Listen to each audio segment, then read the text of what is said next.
The night felt unusually still, but my mind was anything but. I lay in bed staring at the ceiling, trying to make sense of the thoughts racing through me. The dim light of a street lamp filtered through the curtains, casting faint shadows on the walls.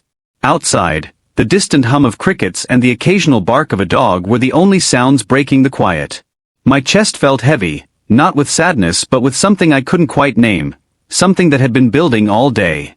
I couldn't stop thinking about what had happened earlier in the kitchen. It wasn't much, really. At least, that's what I kept telling myself. Just a glance, a pause in the conversation, and the faintest flicker of something in his eyes. But it lingered. The warmth in his tone when he asked if I needed help with the dishes. The way his hand had brushed mine as he reached for the towel. It was nothing. Or maybe it was everything. I turned on my side trying to shake off the feeling, but the moment replayed in my head like a loop. The kitchen was quiet then too, just the two of us while my best friend had stepped out. The room had felt smaller somehow, the sunlight streaming in through the windows highlighting the faint lines on his face and the easy way he smiled. There was nothing inappropriate about it, just a casual exchange. So why did it feel so significant? I hated how unsure I felt. Maybe I was overthinking it, reading too much into a moment that wasn't meant to mean anything. But there was something in the way he had looked at me, like he saw through the layers I tried so hard to keep intact. It was unsettling, but also, it made me feel seen in a way I wasn't used to. The thought made me sit up in bed, rubbing my face as if I could scrub the confusion away. He was my best friend's dad, for God's sake. A kind, charismatic man who had always treated me like family, never crossing a single boundary. So why couldn't I stop thinking about that brief touch, that fleeting look? A part of me wanted to brush it off, to convince myself that it was nothing but a moment of misplaced attention. But another part of me, the one that wouldn't let me sleep, kept asking, what if it wasn't? The first time I met him was at the doorstep of their modest home, his handshake firm and his smile warm. He had an air of quiet confidence, the kind of presence that made you feel welcome without trying too hard. Over the weeks that followed, I got to know him better, not as my best friend's dad but as someone with stories to tell, a sharp sense of humor, and a kind heart. He was the sort of person who seemed to notice things others overlooked, whether it was how I took my tea or the way I tensed up whenever conversations turned personal. He and my best friend had an easygoing relationship, built on mutual respect and a shared love for music. They'd spend hours playing their favorite records in the living room, the sound of laughter and playful banter filling the space. It was hard not to admire how effortlessly he balanced being a parent and a friend. It made me wonder what it must have been like growing up in a house with someone so steady, so dependable. I often found myself drawn into their routines, whether it was helping with dinner, watching movies on lazy afternoons, or joining them for long talks over coffee. He had this way of making you feel like you were the most important person in the room, even during the smallest interactions. When I spoke, he listened, not just with his ears but with his whole attention. It was refreshing, almost intoxicating, to be seen like that. There were small moments too, ones that seemed ordinary but stuck with me for reasons I couldn't explain. Like the time I mentioned missing home, and he went out of his way to cook a dish similar to one my mom used to make. Or the evening he found me sitting alone on the porch, lost in thought, and sat beside me without a word, offering silent companionship until I was ready to talk. He didn't pry or push, but his presence was grounding, like an anchor in a storm. The bond between us felt natural, built on shared moments rather than grand gestures. I tried to tell myself it was normal, that it was nothing more than the kindness of a man who treated everyone with the same care. But deep down, I knew it wasn't that simple. There was an unspoken understanding between us, something that lingered in the air during those quiet exchanges. It wasn't just the things he said but the way he said them, how his words always seemed to carry a double meaning, subtle but unmistakable. I noticed the way his gaze would linger a second longer than it should, how his voice would soften when he spoke to me. And then there were the silences, those charged pauses where neither of us spoke, yet everything felt heavier, like the weight of something unsaid pressing down on both of us. I tried to dismiss it, to chalk it up to my imagination or my own insecurities. After all, he was older, more experienced, and completely out of reach. But every so often, I'd catch a flicker of something in his eyes, a vulnerability that mirrored my own, and it made me question everything. Our connection felt safe and dangerous all at once, a balancing act between the lines we couldn't cross and the pull we couldn't ignore. I found myself looking forward to our conversations, the way he'd tease me about my cooking skills or ask about my plans for the future. But even in the light-hearted moments, there was an underlying tension, a sense that we were both aware of something we weren't ready to acknowledge. The kitchen became our meeting place, a space where the rest of the world seemed to fade away. Whether it was washing dishes side by side or sharing a laugh over a recipe gone wrong, those moments felt intimate in a way I couldn't explain. It was in those little interactions, his hand brushing mine as he passed me a plate, the way his voice would lower when he leaned in to ask a question, that the boundaries between us began to blur. I tried to focus on my friendship with his son, to remind myself of the reasons I was here in the first place. But even then, he was always in the background, his presence impossible to ignore. Every shared joke, every lingering glance, every accidental touch added another layer to the confusion building inside me. I couldn't tell if he felt it too or if I was just projecting my own feelings onto him. But the more time we spent together, the harder it became to deny that something had shifted between us. It wasn't just a bond anymore, it was a connection, a thread that tied us together in ways I didn't fully understand. And as much as I tried to convince myself that it was all in my head, the moments we shared told a different story. The way his eyes would soften when he looked at me, the way his laugh would linger just a little longer when we were alone. It all felt too real, too deliberate to ignore. I wasn't sure where it would lead, or if it would lead anywhere at all. But I knew one thing for certain, whatever was happening between us, it was more than just a friendship. It was something fragile and uncertain, something that made my chest tighten with equal parts excitement and fear. And no matter how hard I tried to suppress it, the thought of him was always there, lingering in the back of my mind, waiting for a moment to surface. The shift began subtly, like a faint breeze stirring the stillness of a quiet afternoon. It wasn't one moment but a series of small changes that became impossible to ignore. The way he started seeking me out during the day, his questions becoming more personal, more specific. He asked about my dreams, my fears, the things I didn't talk about even with my closest friends. His attention felt intentional, almost magnetic, and I found myself drawn to him in ways that scared me. It was the little things at first, how he'd linger in the kitchen a moment longer than necessary or the way his hand would brush mine, always just enough to send a spark through me. I noticed how his voice would drop slightly when we were alone, how his laugh sounded warmer, more genuine, when it was just the two of us. These moments felt charged, as though the air between us carried a tension neither of us could name but both of us could feel. One evening, while his son was out with friends, we found ourselves sitting in the living room, a bottle of wine open on the coffee table. He poured me a glass, his eyes meeting mine for just a second too long before he handed it to me. The conversation started light. Stories about his younger years, anecdotes that made me laugh. But as the night wore on, the tone shifted. He leaned back in his chair, his gaze softening as he asked me about my family, my struggles, the things I hadn't shared with anyone in this house. I hesitated, feeling vulnerable under the weight of his attention, but something in his expression urged me to continue. As I spoke, he listened with an intensity that made me feel both exposed and comforted. When I finished, there was a moment of silence before he reached over, placing his hand on mine. His touch was warm, grounding, and for a second, I forgot how to breathe.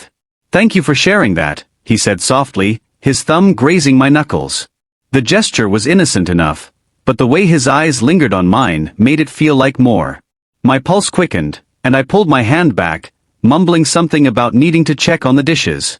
He didn't stop me, but as I walked away, I could feel his eyes following me, the weight of his gaze lingering long after I left the room. After that night, the shift became undeniable. Our interactions carried a new layer of complexity, each exchange laced with unspoken questions and tentative boundaries. I found myself looking forward to the moments we'd share, even as they filled me with a confusing mix of excitement and guilt. He was my best friend's dad, a line that shouldn't be crossed, yet I couldn't ignore the way he made me feel, seen, valued, understood in a way I hadn't experienced before. One afternoon, as we stood side by side in the kitchen preparing lunch, his shoulder brushed against mine. The contact was brief, but it sent a shiver down my spine. I glanced at him, expecting to see a casual smile or a playful remark, but his expression was different, softer, more vulnerable. He didn't say anything, but the silence between us spoke volumes. It wasn't just the physical proximity that had changed. His words carried a weight they hadn't before, as though he was choosing them carefully, aware of how they might be received. When he asked how my day was, it felt like he genuinely wanted to know, his attention unwavering as I answered. When he laughed at my jokes, it wasn't out of politeness but because he found them genuinely funny. And when he looked at me, it wasn't just a glance, it was a moment, shared and meaningful, that left my heart racing long after it ended. The tension reached a tipping point one evening when we were cleaning up after dinner. His son had gone to bed early, leaving us alone in the dimly lit kitchen. As I stood at the sink, washing the last of the dishes, he stepped beside me, his presence filling the small space. "You've been quiet tonight," he said, his voice low and steady. I shrugged, not trusting myself to speak. The closeness between us felt overwhelming, the weight of unspoken words pressing down on me. "Did I say something to upset you?" he asked, his tone gentle, almost hesitant. I shook my head, my hands trembling slightly as I scrubbed at a plate that was already clean. "No, it's not that." "Then what is it?" he asked, his hand coming to rest lightly on my shoulder. The touch was casual enough, but it felt like a question, a test of boundaries. I turned to face him, my heart pounding as our eyes met. For a moment, neither of us spoke. The silence was heavy, filled with the things we couldn't say but both understood. His hand slipped from my shoulder, but he didn't step back. Instead, he held my gaze, his expression unreadable but unmistakably intense. "It's nothing," I managed to say, my voice barely above a whisper. He nodded, his eyes searching mine as though he didn't quite believe me. "If it ever becomes something, you can tell me," he said softly, his words lingering in the air long after he left the room. That night, as I lay in bed, I couldn't shake the memory of his words, his touch, the way he had looked at me. The lines between us had blurred in ways I hadn't anticipated, and I wasn't sure if we could ever go back to the way things were. All I knew was that something had shifted, and there was no denying it anymore. The moment of confrontation was not something I had planned for, yet it arrived with an intensity one couldn't have anticipated. It was late in the evening, the house cloaked in a stillness that only heightened the weight of what was about to unfold. His son had gone out for the night, leaving just the two of us. The air between us felt charged, as though every unspoken word, every lingering glance, had led us to this point. I was sitting in the living room, trying to distract myself with a book, but my mind kept drifting back to him. I heard his footsteps approaching and tensed, knowing that tonight something was different. He entered the room with a quiet confidence, holding 2 cups of tea. He set one down beside me and took a seat across from me, his gaze steady but cautious. For a moment, neither of us spoke. The silence stretched out, thick with anticipation, until he finally broke it. "You've been avoiding me," he said, his voice low but steady. I looked up, startled by the directness of his words. "I haven't been." "You have," he interrupted gently, his eyes searching mine. "And I think we both know why." The words hung in the air, and I felt my heart race. There was no escape now, no way to pretend that the shift between us hadn't happened. I looked away, my hands gripping the edges of the book in my lap. "I don't know what you're talking about," I muttered, though my voice lacked conviction. He sighed, leaning forward with his elbows on his knees. "You do," he said softly. "And so do I. I think it's time we stop pretending." My breath caught in my throat as his words sank in. I glanced at him, my defenses crumbling under the weight of his honesty.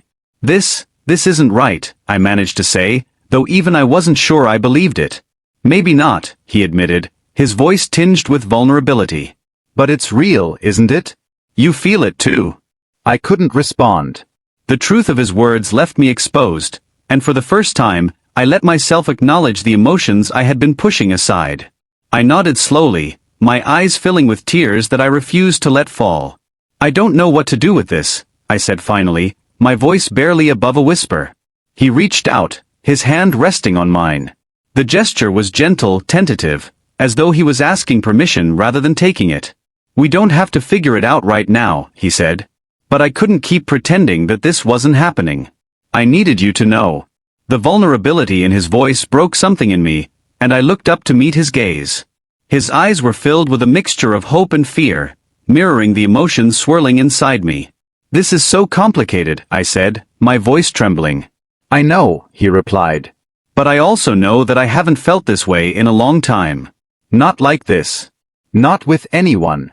His words were a confession, raw and unguarded, and they hit me with a force I wasn't prepared for.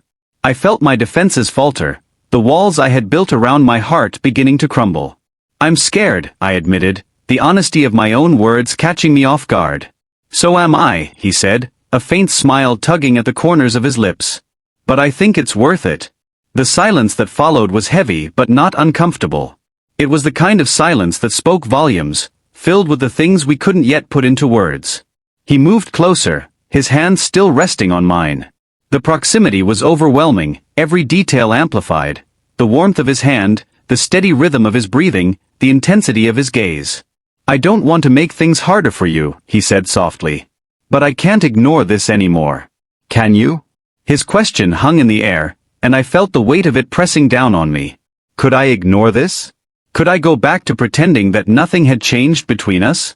I don't know, I said honestly. But I don't think I want to. The admission felt like a release, as though I had been holding my breath for weeks and could finally exhale. He smiled, a genuine heartfelt expression that made my chest tighten. Then maybe we can figure it out together, he said. His words were simple, but they carried a promise, a sense of possibility that I hadn't allowed myself to hope for. He leaned in slightly, his movements slow and deliberate, giving me every opportunity to pull away. I didn't. When his lips met mine, the world seemed to fall away. The kiss was soft, tentative, filled with the kind of emotion that words could never fully capture. It wasn't rushed or reckless, it was a moment of connection, of understanding, that left me breathless. When we finally pulled away, his forehead rested against mine, and we both stayed there, caught in the gravity of what had just happened. This doesn't mean it'll be easy, I said, my voice shaky but firm.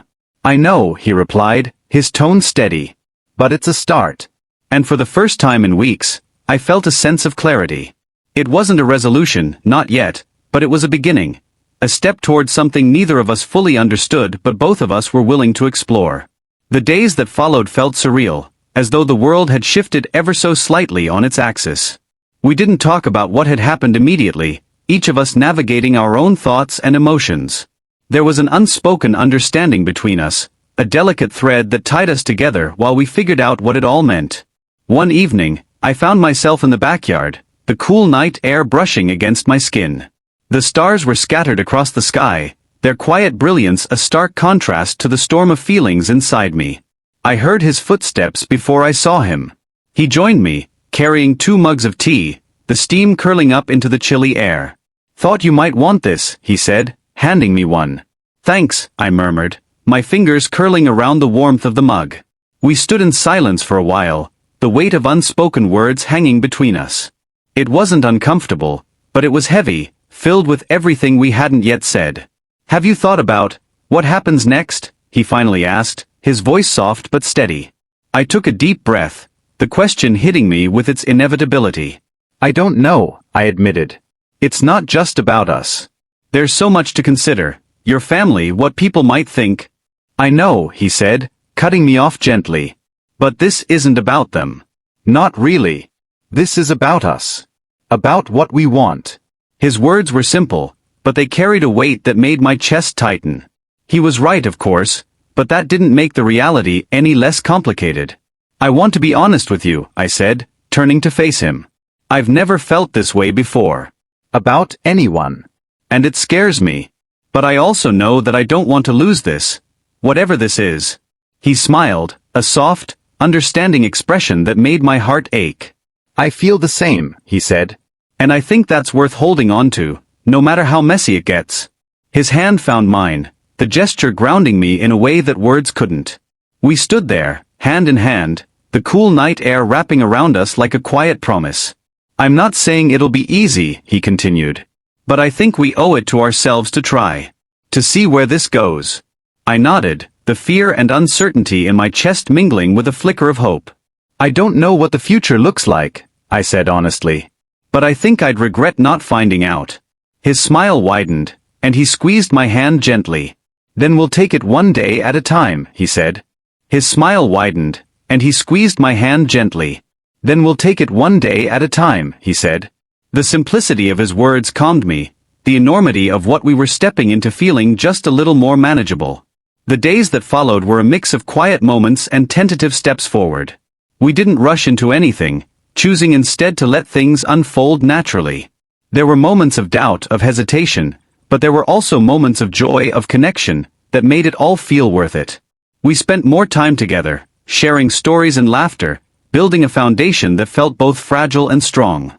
There were still challenges to face, conversations to have, but for the first time, I felt a sense of peace.